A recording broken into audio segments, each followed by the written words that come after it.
गिरनारच्या या पवित्र धुनीत दत्तगुरूंची दिव्य उपस्थिती आजही जाणवते।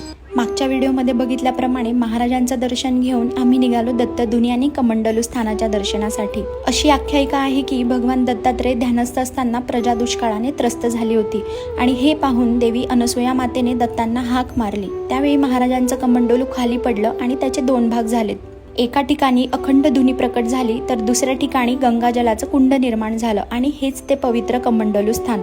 आजही प्रत्येक सोमवारी सकाळी 6 ते 6:30च्या दरम्यान येथे स्वयंभू धुनी प्रकट होते असं सांगितलं जातं। या पवित्र ज्वालेमध्ये काही भाग्यवान भक्तांना साक्षात दत्तगुरूंचे दर्शन घडते अशी भाविकांची श्रद्धा आहे। एवढ्या उंच पर्वतावरही महाराजांच्या कृपेने भाविकांसाठी जल, प्रसाद आणि 24 तास अन्नछत्राची व्यवस्था आहे।